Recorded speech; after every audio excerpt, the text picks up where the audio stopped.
Kung taga-Oroqueta ka sa Santa Cruz, Manila, alam mo to sigurado. Hindi gaano dinudumog pero kahit papano pinipilahan. At 2 oras lang, ubus na kagad. Ito yan sa Parisan sa Sampaguita. Matatagpuan sa Oroqueta Street, corner Sampaguita, Santa Cruz, Manila. Ito si Sir, matagal na daw kumakain dito. Sir, gano'n nakatagal kayo kumakain dito? Nasa 15 years na kami rito kumakain. Bata pa lang ako. 15 years? Tagal na po ito. Grabe. So, legendary na talaga, no? Tatay pa lang nila ang ano neta. Nagtitinda. Ngayon, nasa pasa na sa mga anak, no? Hindi nagbago ba ang lasa? Hindi. Ganun pa rin po. Ayun, pares pala in-order. Yung pares tsaka siomay. Ate, gano'n na kayo katagal dito? 27 years na, sir. 27 years na. So, hinana niyo na to sa tatay niyo? Opo. Anong oras ho kayo nagbubukas? Alas 6 po. Alas 6 ng umaga. Oo. Pero 5:30 nandito na kayo? Nagsisimula na po maglabas, sir. Araw-araw ho kayo nagbubukas? Lunes lang po wala. Tuwing Lunes. Day off? Opo. Marami pa ba, ate? Wala na po. Kaya na lang po Paubos na? Opo. Ayun, Ayun, ano? So, bata pa lang ho kayo, natitinda yung tatay nyo dito? Opo. Ito na lang yung kanin na titira. Last na sangag na yan. Congratulations po pala. Ay, salamat. Updated eh, no? Ayan, guys. So, ngayon ako nakakita ng ganyan. Siomay na may sauce ng Paris. So, yung ganong order, ate, ilan yun? 3 piraso po. Bali 30 pesos yun. Aha. Pag may kanin, 45, sir. 45 na. Ito yung sabaw ng Paris. Ng ribs po. Ribs.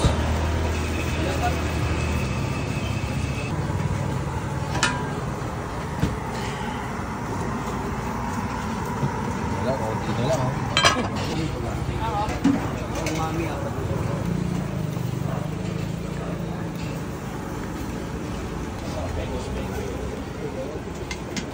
Nakakaliw eh.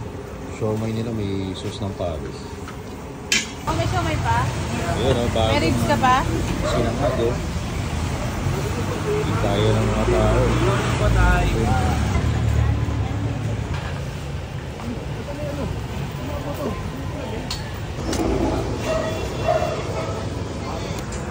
Hindi ka ba siya?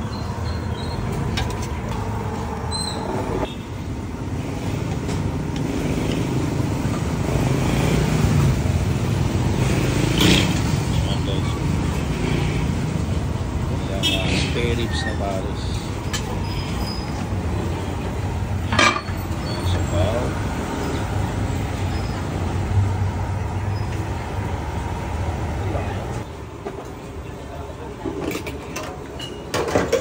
Mesos.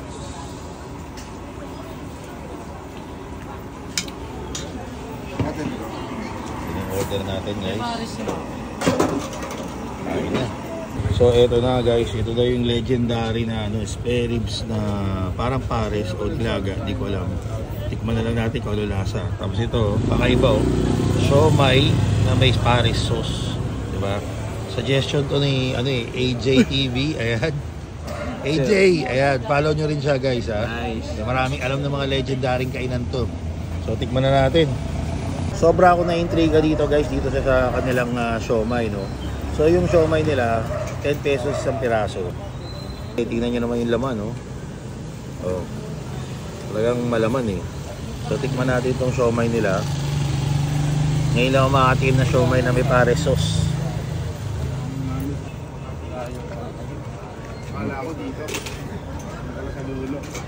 Yung lasa niya,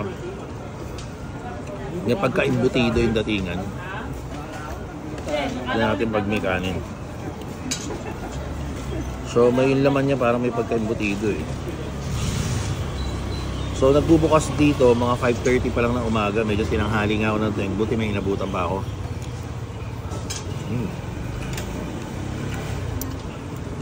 Pag may kanin ha.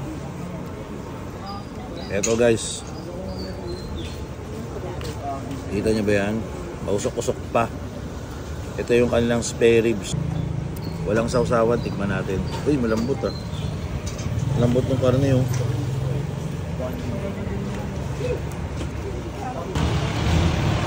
At malasa na rin yung karne niya. Kahit walang sausawan, actually, pwede na to eh. Dagdagan mo lang ng konting pares sauce.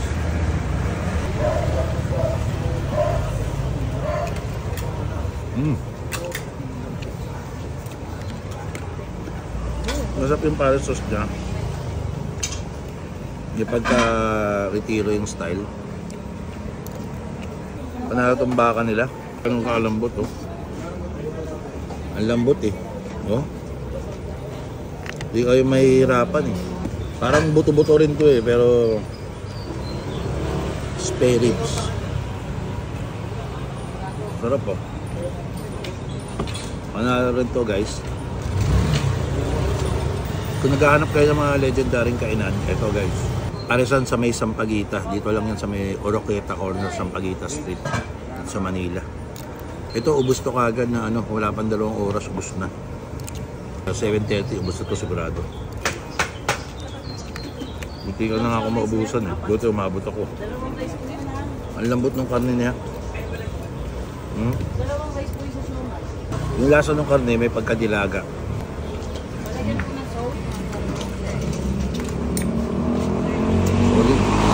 Try naman natin ang may toyo mansi. Kasi mas masarap daw to pag may toyo mansi. Tingnan natin. Lagyan pa rin natin ng pares sauce.